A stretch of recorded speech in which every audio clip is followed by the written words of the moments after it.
Those Siloti speaking mental slaves that behave as surrogates to the Bengali speaking anti Siloti morons are not representative of the ordinary Siloti mentality and Siloti tradition. It is 49 years since the 2nd of December 1973 when the Sunday Times launched the attack on the Silotis. How old are the mental slave shits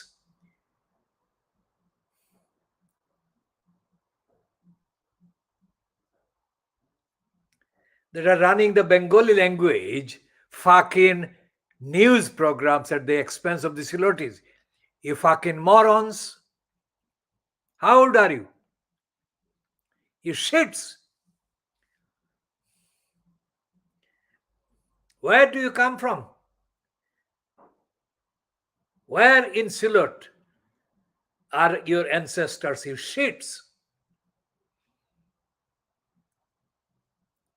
Silot is blessed by the presence of the Saint Shahjalal and his followers.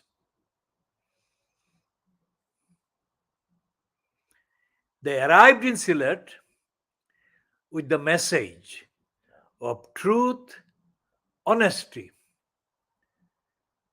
ethics, morality, compassion, courage, and tolerance.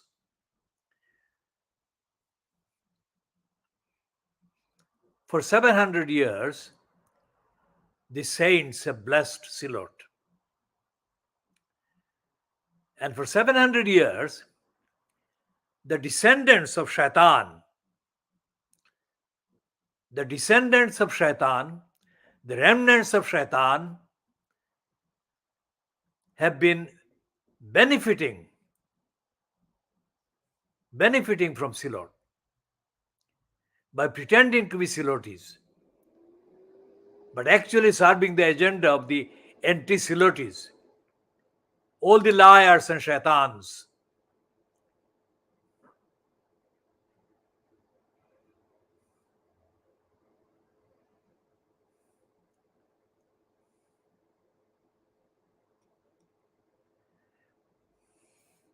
The things that have created what is now Bangladesh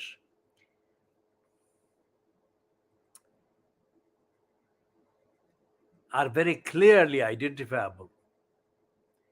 The blessings of the saints, Hazrat Shahjalal and his followers, and the Saint Bayezid Bustami in Chittagong, and similar saints. The thieves, the louts, the crooks, the envious and the poisonous kafirs do not represent Silot, have never represented Silot, cannot represent Silot.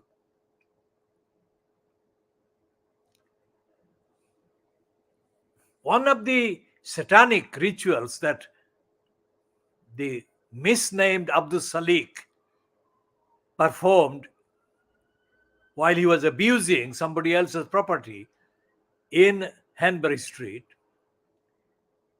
was to invite the Abdul Kuffar Chowdhury.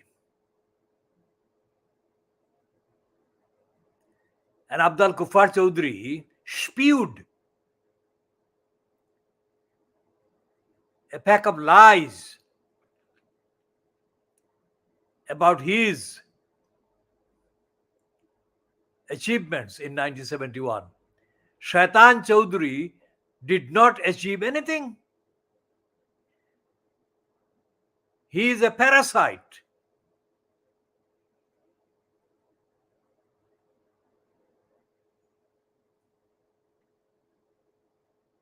And the Shaitan Abdul Salik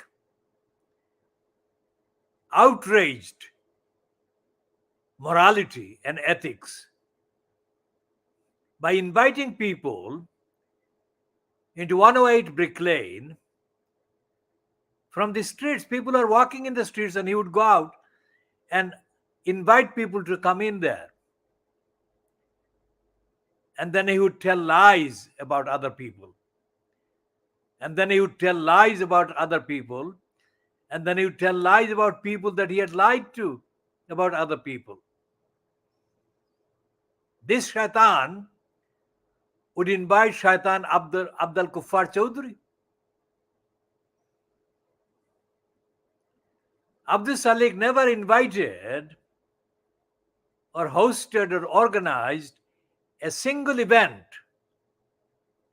one single event to mark any anniversary or to mark any event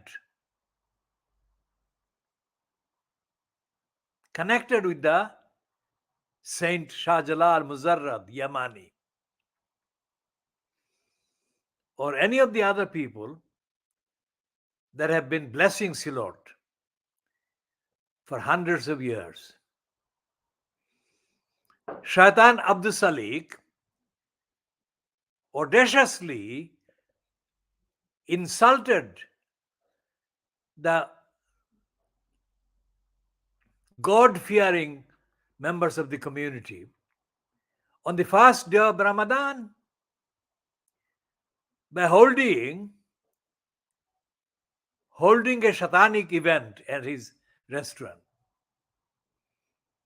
The Shaitan Abdul Salik was eventually caught by the person that he stole from for many, many years through a court of law. And the Central London County Court actually convicted Abdul Salik of huge debts owed to the man whose property Abdul Salik had expropriated, exploited, and abused for more than 2 decades.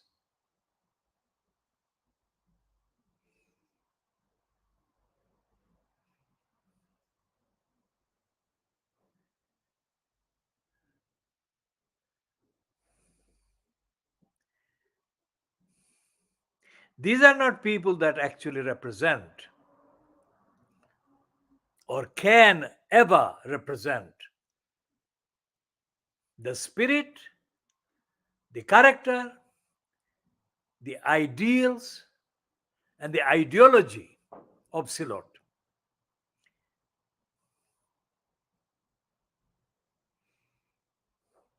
So whoever the evil one, Leslie Garner, spoke to or was approached by must have been a shaitan. Because far from Silot being the most backward part of a disunited country, whatever country she was talking about, after the arrival of the Saint Shahjalal and his followers, whatever Sylhet was like before began to be transformed into a spiritual place where people began to believe in God. And to this day, countless people of Sylhet remember with prayers the saint and his followers. And in Silot, there are shrines, there are mazars of the saints that are revered by local people in every area with pure sense of prayer. In the vicinity of where I was born and raised, in the east of the river Khoodeelaar, there are two mazars. One is Khoodeelaar and the other one is not named. I'll have to do the necessary research into the name of this particular follower of the Saint Shah Jalal. This one is in Dotorail and the other one is in Khoodeelaar is in Naliuri in Badashur.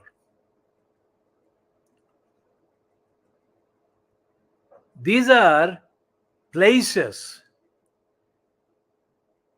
from where constant prayers are emanating, benefiting the whole community. These are 700 years, hundreds of years old.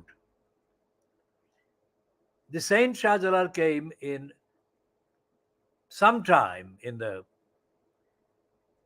14th century, the beginning of the 14th century, 1307 or 1308, or that is something again I have to check. And Sylhet has remained blessed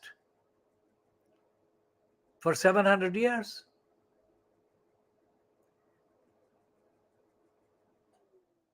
There is nothing comparable, nothing similar to be found anywhere else in Bangladesh.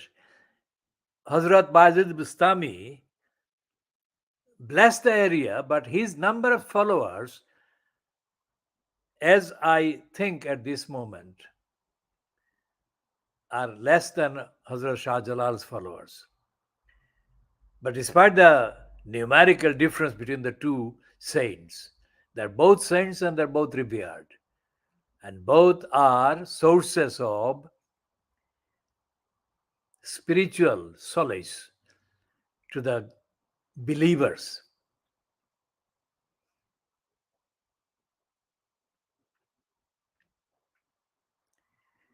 Hazrat Shah Jalal never did anyone any physical harm.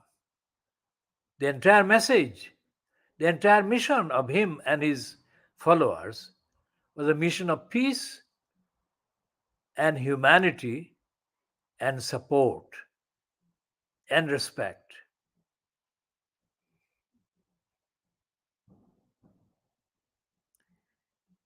Those qualities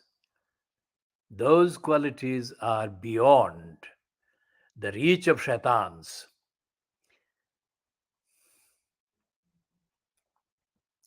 When Abdul Salik made an application to the Greater London Council for a grant as an artist, Dishari Shilpi Gushti, he didn't genuinely make the application himself. He got somebody else to make the application. And when the GLC gave the money, that money wasn't used. That money wasn't used for the Dishari Shilpi Gushti artistic purposes. A lot of that money went into the restaurant. Let anyone deny this.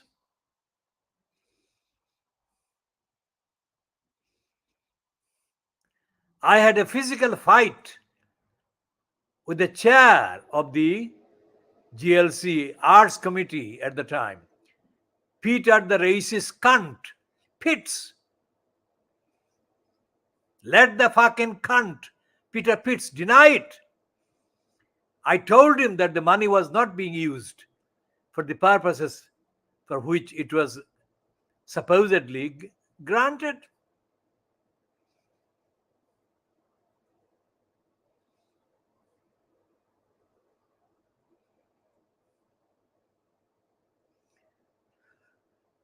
Abdul Salik abused the name of the Bangladeshi community and abused the ordinary sense of expectation against racism. that existed in the immediate aftermath of the racist murder of Al-Tabali in 1978. Abdul Salik never, ever took part in a genuinely spontaneous anti-racist action.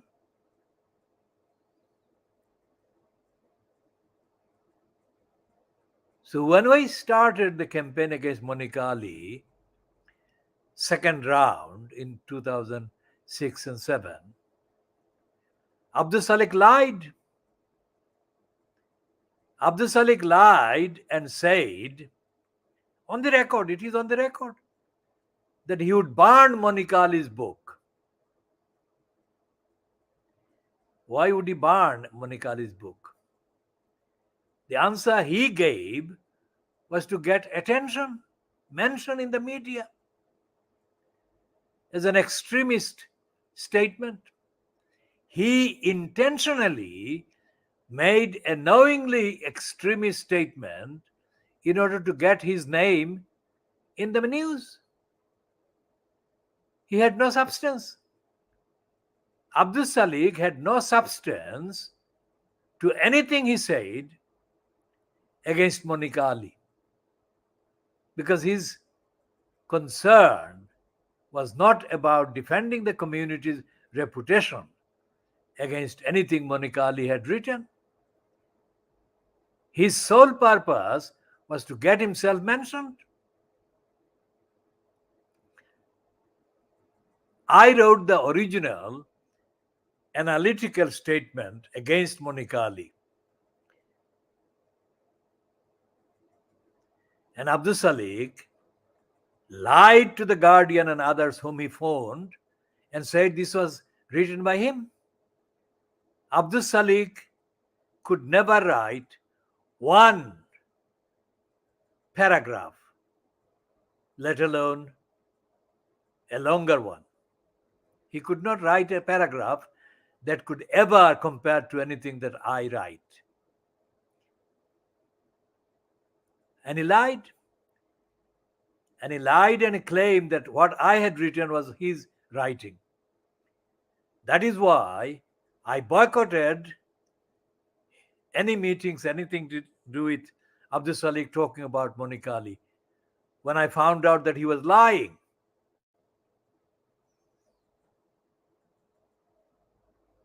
Abdul Salik said he would burn Monica Ali's book in order to get himself mentioned as an extremist in the media.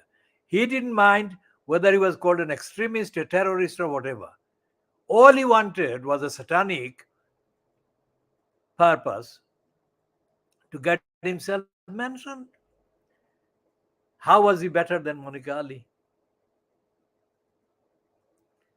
Abdul Salik then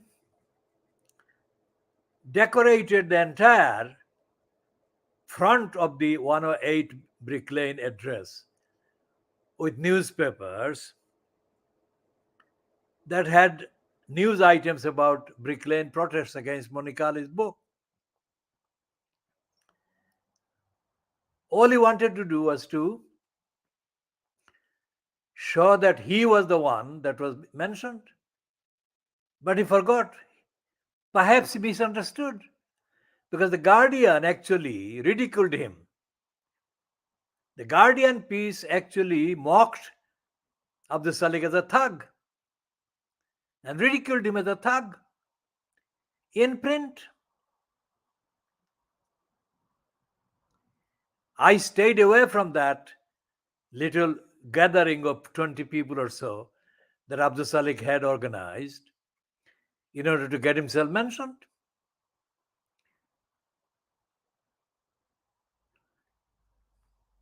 The Guardian mentioned him as a thug in effect. Let's see if we can find the Guardian piece.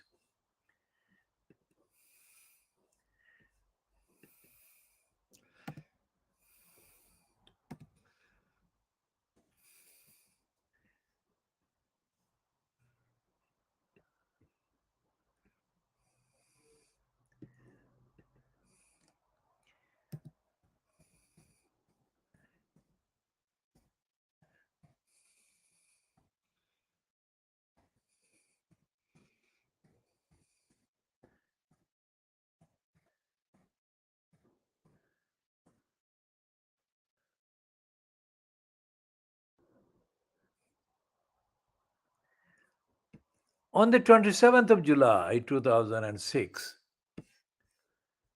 The Guardian printed a piece with a picture of Abdul Salik being with the caption as leading the campaign against the filming of Brick Lane.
Now,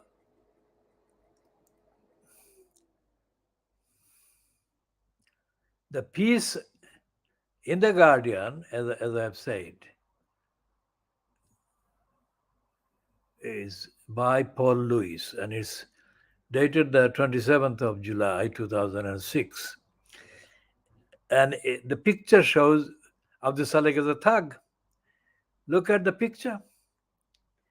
That is what they discussed in another picture of him, another piece about him. And he says that we have the right to burn her book. Nobody said to him, and nobody has said anywhere else, that we have the freedom to burn her books. It's him. It's only Abdul Salik that actually said that. And he said that verbally to other people in the community.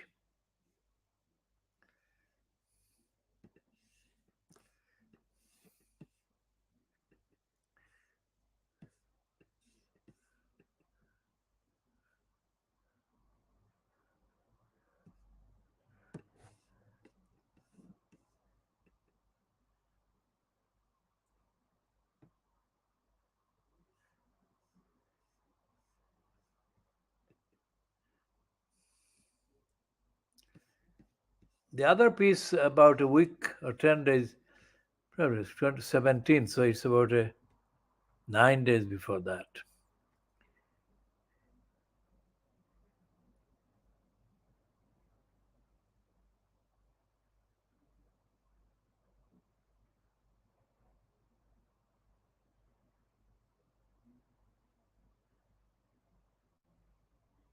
So the contents of the quote are from me, but they don't mention me because Abdul Salih claimed he had written it.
The piece dated the 17th of July 2006 quotes Abdul Salih as saying that young people are not as peaceful as him.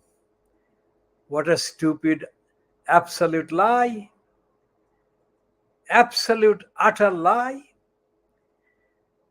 Most of the people that were concerned about the Monikali book, most of the people, absolutely, if not everyone, are not young. And I saw no evidence of any young person being aware of even Monikali. That is a complete lie, pack of lies by Abdul Salih.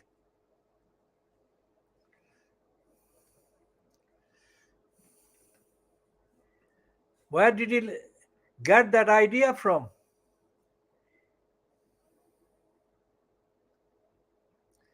Abdul Salih, in his whole entire corrupt career, never organized an original event in defense of the community. This was all written by me. The main structure was written by me, the analysis, and he stole it.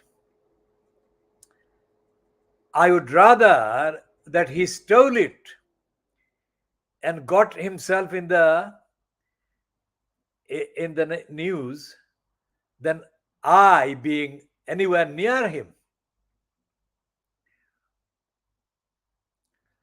The book that Monica Ali has written is not a book. It's an attack that is part of the agenda that formed the center of the decision by the Sunday Times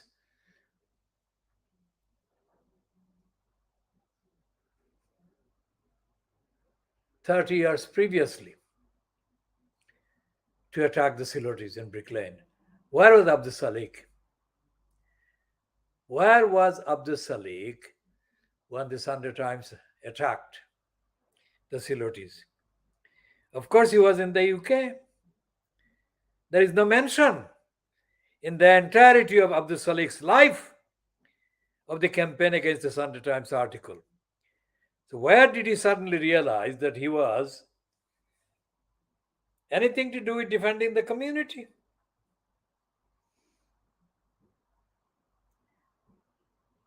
He is a liar. He was a liar and he lied.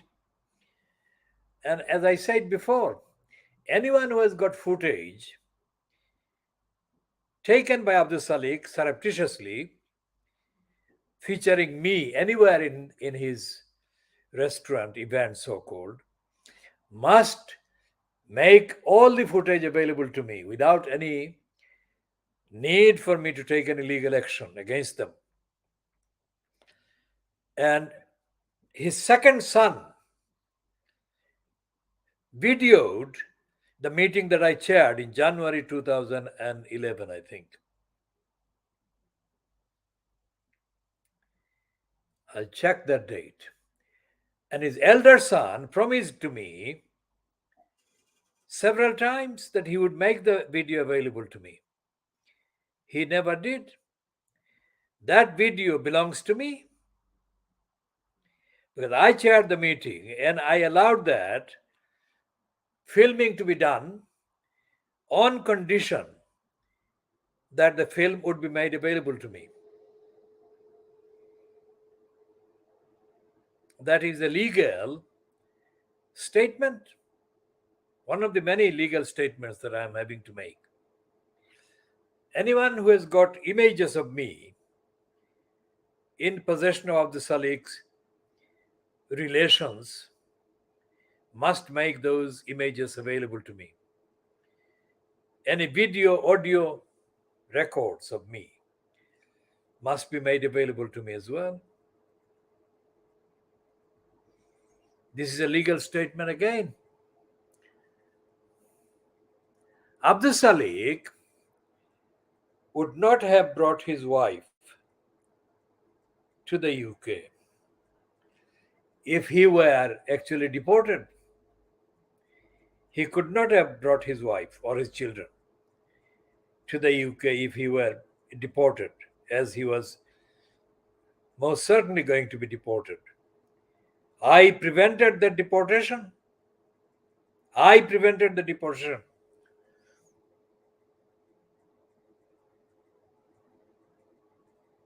So Abdul Salik's family, who came to the UK as a result of Abdul Salik being allowed to stay in the UK, must acknowledge my role. If they don't acknowledge my role, then they must have evidence that somebody else did that, what I am saying I did. If they are saying that, then they must produce the evidence and publish it.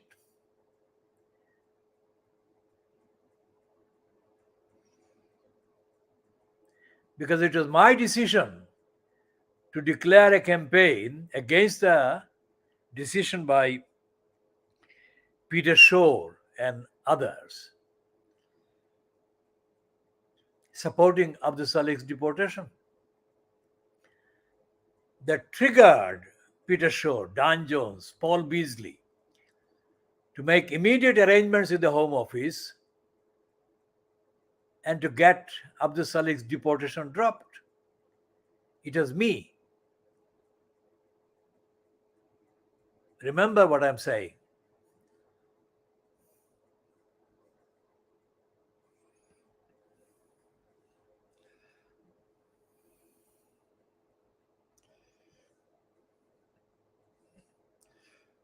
So this edition ends here and all the items will be continued, updated. This is ending at 23:17 hours GMT on Saturday, the 31st of August, sorry, December 2022.